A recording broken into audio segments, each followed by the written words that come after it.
Mi teléfono móvil estaba apagado cuando se encendió la pantalla y vi un mensaje del grupo de WhatsApp de la familia Torres Fernández.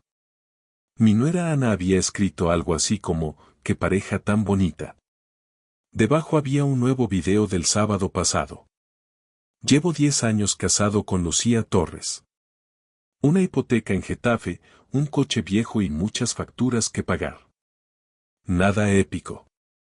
Las últimas semanas, Lucía se comportaba de forma extraña. Más pegada al móvil, más salidas con los compañeros de la oficina, más risitas tontas cuando escribía y bloqueaba la pantalla al verme. Lucía llegó a casa a la 1 de la madrugada diciendo que se había alargado una reunión informal después del trabajo. Cuando me acerqué para darle un beso, se apartó y se fue directamente a la ducha. Le pregunté, medio en broma, si en su empresa de la Castellana habían introducido un nuevo horario obligatorio para las reuniones después del trabajo. Se enfadó al instante. Lucía dijo que siempre necesitaba distraerse y que en mi oficina para perdedores seguramente nadie les invitaba ni siquiera a un café. Lo dijo mientras buscaba algo en su móvil con el ceño fruncido. Mini Clímax 2 llegó el sábado en la comunión. Todo parecía normal. Mis suegros con su drama político habitual, mis cuñados pegados al móvil, los niños corriendo por el salón del restaurante en Leganés. Lucía iba guapísima con un vestido rojo que conocía bien porque era el de las ocasiones especiales. Brindaba con todos, se reía con todos y yo me sentía como un accesorio más en la mesa. Hubo un momento que desapareció unos 10 minutos. Pensé que estaba en el baño o con nuestra sobrina pequeña. Cuando volvió seguía igual de risueña pero con las mejillas más coloradas. No me di cuenta de nada raro esa noche. Me bebí mis 2 cervezas, hablé de fútbol con mi cuñado y nos fuimos a casa en Uber porque ella había bebido más de la cuenta. El domingo fue un día plano. Serie, sofá y pizzas congeladas. Cero señales. Y ahora estábamos en lunes, yo con el bocadillo delante, el grupo de la familia lleno de fotos de mesas llenas de croquetas y patatas bravas y de repente ese mensaje de Ana y el video. Abrí el archivo de 30 segundos con la intención de verlo rápido y seguir con mis números. Mientras cargaba noté un sudor frío en las manos sin saber por qué. El video se quedó congelado en el primer fotograma y lo único que alcancé a ver fue el vestido rojo de Lucía en una esquina y un brazo masculino que reconocí demasiado rápido apoyado en su cintura. El nombre de quien había grabado el video me remató: Juanito, mi sobrino de 15 años. Y justo cuando iba a darle al play el teléfono sonó con el número de Lucía en pantalla. Descolgué con el corazón acelerado.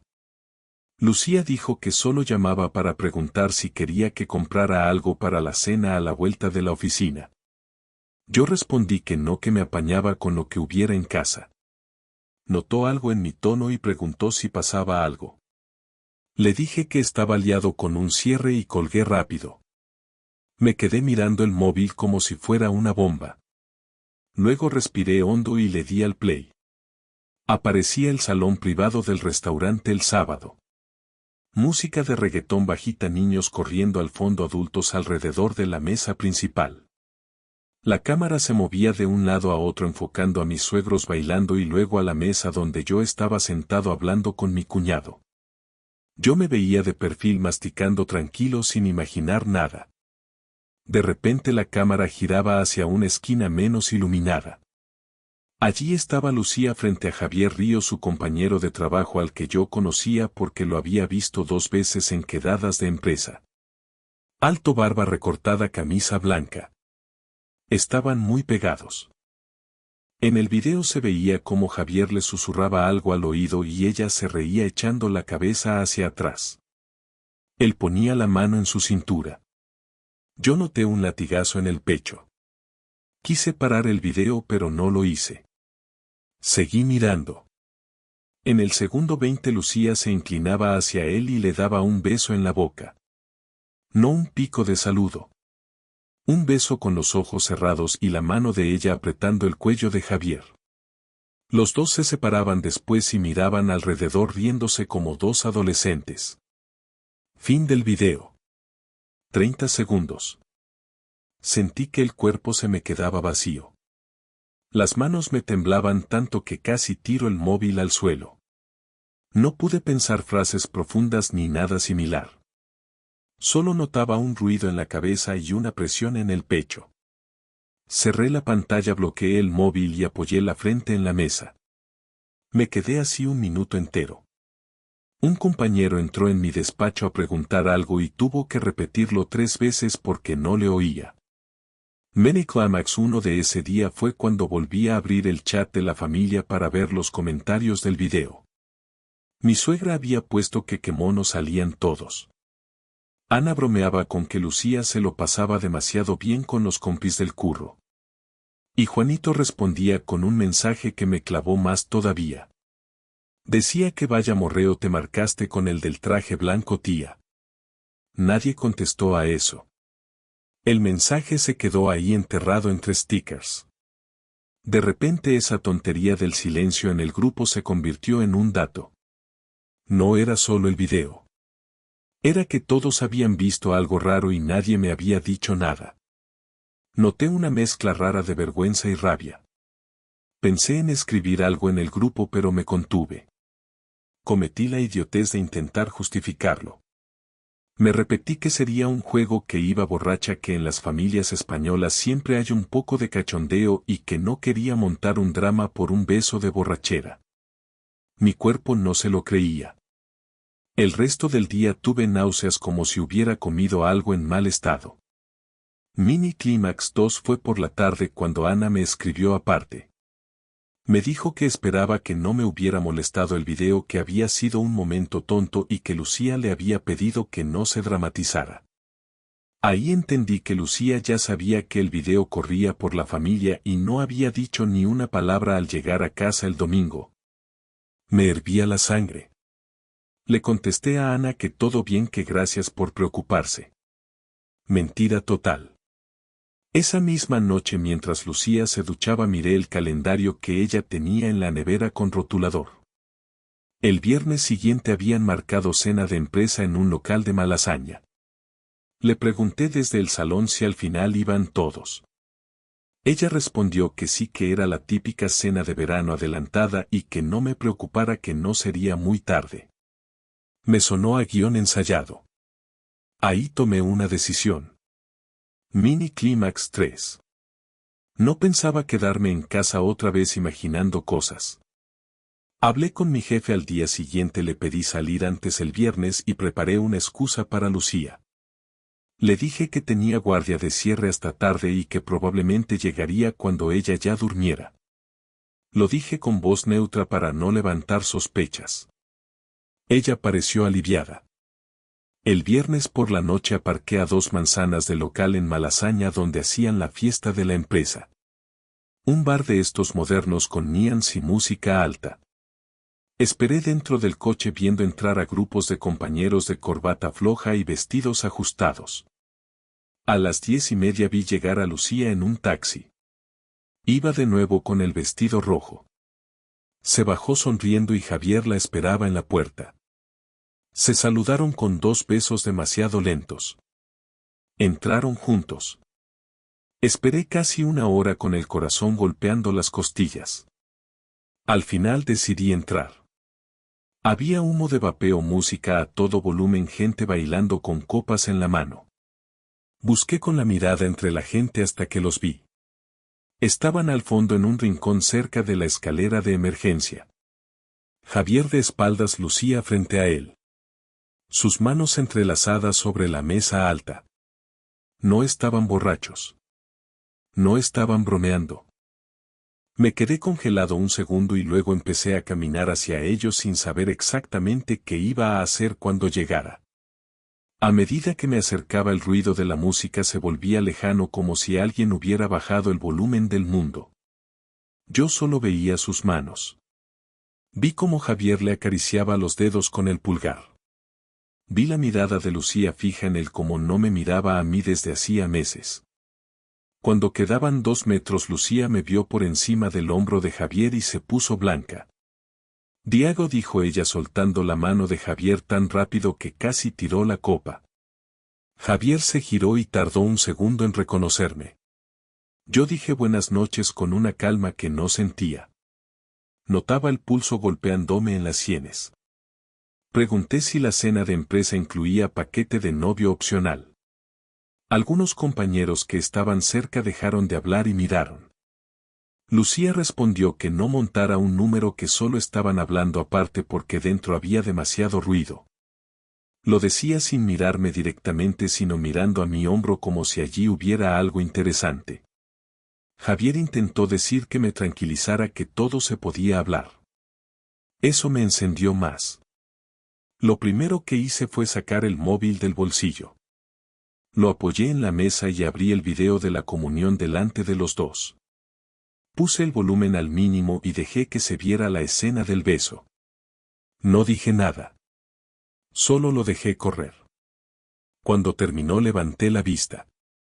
Pregunté a Lucía si también se trataba de ruido ambiental en la comunión. Ella tragó saliva. Dijo que había sido una tontería que iba bebida, que Javier se acercó demasiado y que no supo cómo reaccionar. El discurso me sonó preparado. Mini Clímax 1. Javier la interrumpió. Dijo que no era justo echarle la culpa a él, que los dos sabían lo que estaban haciendo y que no pensaba dejar que le pintaran como un loco que se tira a su compañera casada. Fue la primera vez que vi a Lucía perder el control. Le lanzó una mirada de odio a Javier y le dijo que se callara. La gente alrededor empezaba a apartarse. Un jefe de sección se acercó a preguntar si todo iba bien. Yo respondí que perfecto, que simplemente acababa de enterarme de que mi mujer llevaba semanas liándose con su compañero en horas extra de afecto y que estaba poniéndome al día. El jefe se quedó paralizado y se fue hacia la barra sin saber dónde meterse. Mini Clímax 2 llegó cuando pregunté desde cuándo. Ya no me valían frases vagas. Querían números. Lucía dijo que no sabía exactamente, que habían sido solo un par de besos y poco más. Javier soltó una risa amarga y dijo que un par era ser muy generosa con la cifra. Añadió que desde el afterwork de abril como mínimo. En mi cabeza conté. Llevábamos casi un mes entero de engaños. Todo encajaba: las llegadas tarde, los mensajes borrados, la distancia en la cama. Noté un mareo fuerte y tuve que apoyarme un segundo en la mesa. No quería llorar allí delante de desconocidos. Me obligué a mantener la cara tensa. Dije que nos íbamos a casa a hablar y que Javier se podía quedar con la barra libre. Lucía intentó tocarme el brazo, pero me retiré. Esa sensación física de apartar su mano me dolió más que cualquier palabra. En el taxi hasta Getafe ella intentó explicarse. Lucía dijo que se había sentido sola, que yo estaba siempre cansado, que habíamos entrado en rutina. Que con Javier se sentía vista, escuchada. Yo le respondí que buscara un psicólogo o un gimnasio, pero no un amante. Que las rutinas se hablan, no se solucionan con besos en esquinas. Nuevo dato que subió el nivel. Confesó que no habían llegado a irse a un hotel, pero que lo habían hablado. Que aquella misma noche después de la fiesta quizá iban a seguir en otro sitio según se diera. Ese quizá me atravesó. Imaginé la escena y un calor desagradable me subió por el cuello. Al llegar a casa subimos en silencio. Cerré la puerta con calma. Me quité los zapatos muy despacio. Le dije que durmiera en el sofá, que yo me quedaba en la habitación. Lucía se quedó de pie en el pasillo con los ojos muy abiertos. Preguntó si de verdad pensaba echarla del dormitorio por algo que ni siquiera había llegado a pasar del todo. Yo respiré hondo. Le dije que todavía no sabía lo que iba a hacer, pero que esa noche necesitaba estar lejos de ella para no decir cosas de las que me arrepintiera. Me fui a la habitación, cerré y me senté en la cama. Tenía ganas de romper algo, pero no lo hice. Solo me quedé inmóvil mirando el armario donde estaba colgada su ropa. Fue allí sentado cuando me acordé de algo que cambió la dirección de todo. El nombre del banco compartido me vino a la cabeza como una luz fría. La nómina de Lucía entraba en la misma cuenta donde yo tenía todos mis ahorros. No dormí.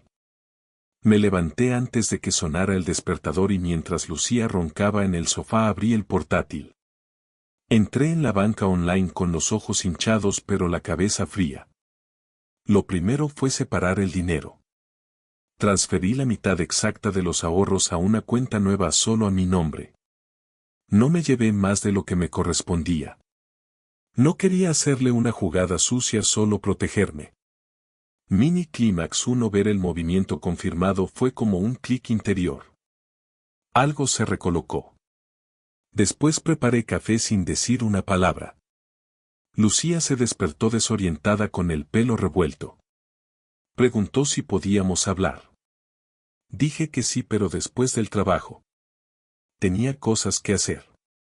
No mentía. Antes de salir llamé al banco para congelar la tarjeta de crédito conjunta. Pedí 2 nuevas individuales. La operadora me preguntó si era por un robo. Respondí que era por prevención. Noté cómo mi voz sonaba más firme de lo que me sentía. En el metro hacia Madrid empecé la parte menos agradable: revisar pruebas. Abrí el chat de Lucía con Javier en el móvil que me había dejado la noche anterior encima de la mesa sin bloquear. No sé si por culpa o por despiste. Había mensajes desde hacía semanas. Bromas internas, fotos del café de media mañana, planes para verse fuera. Nada explícito de cama, pero suficiente. Guardé capturas en mi correo. Luego borré el rastro. Mini Clímax 2 fue cuando escribí a Juanito, mi sobrino. Le pedí el video original en alta calidad diciendo que lo necesitaba para hablar seriamente con su tía. Me respondió enseguida que claro y que le parecía bien porque lo que había visto le parecía fuerte. Ese detalle me dolió. Hasta un chaval de 15 años tenía más claro que yo lo que estaba pasando. Guardé el video en una carpeta con contraseña. A media mañana pedí un rato libre en el trabajo y me planté en el edificio de la empresa de Lucía en la Castellana. Fui directo a Recursos Humanos.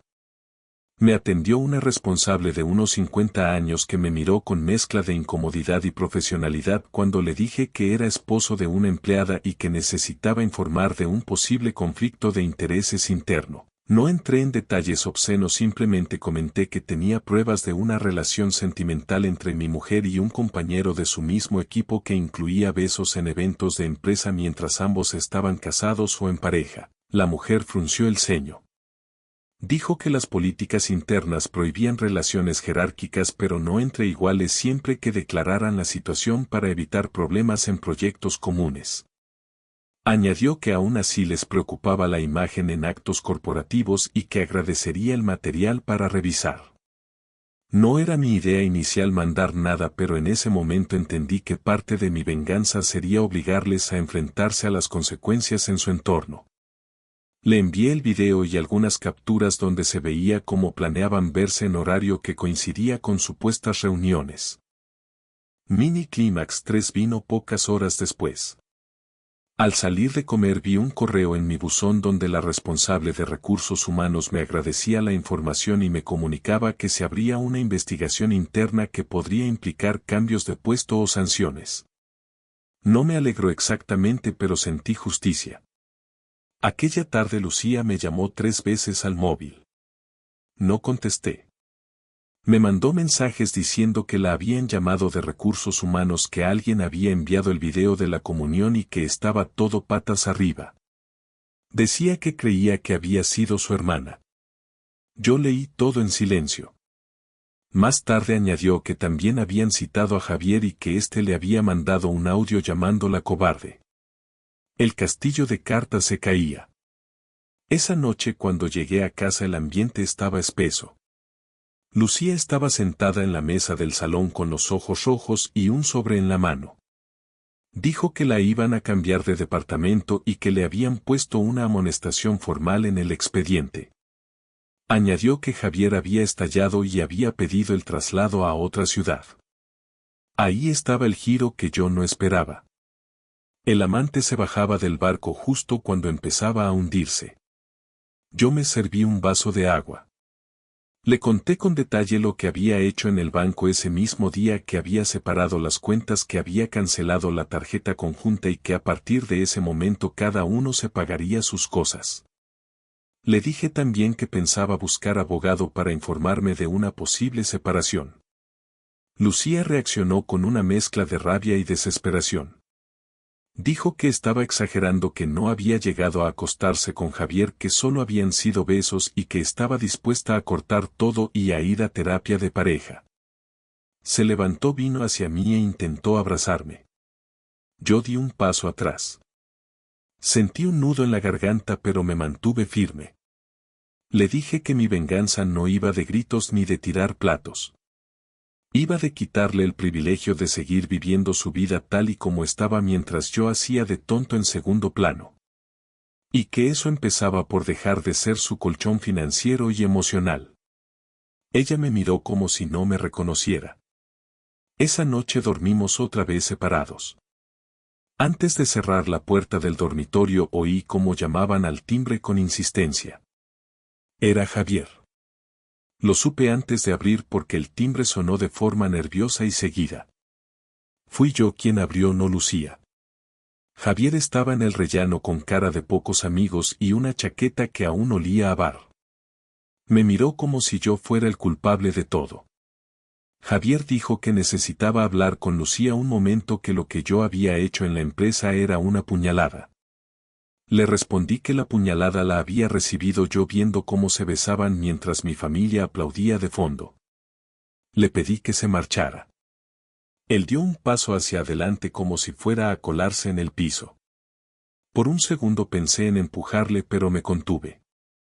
En vez de eso levanté la mano y le enseñé la pantalla del móvil con una conversación suya con Lucía donde se reían de mí llamándome el santo.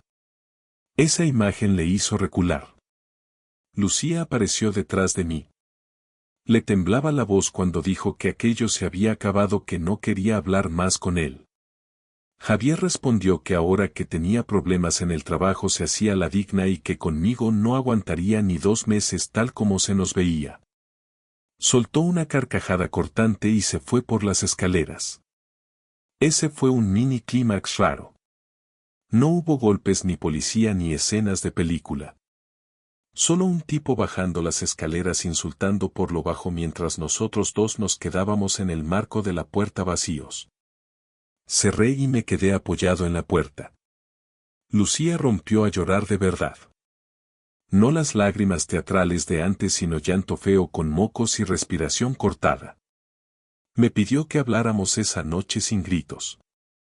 Acepté porque aunque estaba destrozado necesitaba saber si había algo que salvar o si solo quedaba recoger los restos. Nos sentamos frente a frente en la mesa del salón. Me explicó su versión con más calma. Dijo que llevaba meses sintiéndose invisible, que yo llegaba cansado, que hablaba solo de números y facturas, que hacía tiempo que no le preguntaba cómo le iba en serio. Que con Javier al principio solo eran cafés para desahogarse. Que un día después de un proyecto que le salió bien acabaron brindando de más y se besaron. Que a partir de ahí no supo parar. Mientras hablaba yo notaba cosas físicas más que ideas.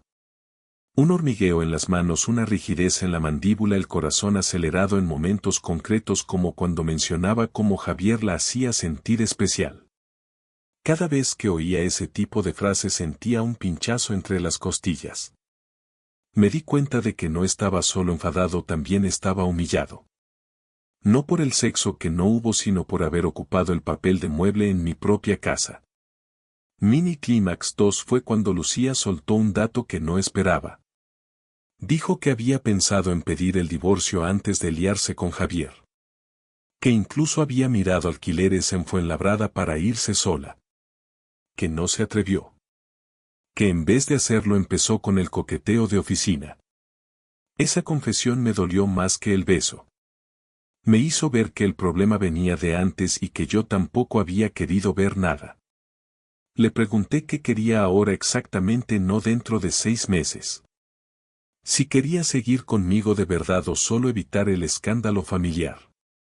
Lucía respiró hondo. Dijo que quería intentar arreglarlo, que estaba dispuesta a dejar la empresa si hacía falta, que no quería perder nuestra vida juntos. Le temblaban las manos al decirlo. Yo me quedé unos segundos en silencio, notando cómo el aire entre nosotros pesaba. Le dije la verdad. Que una parte de mí quería mandarlo todo al carajo, vender el piso y desaparecer. Y otra parte no quería tirar 10 años de matrimonio de golpe. Que estaba en medio con una cuerda tirando desde cada lado.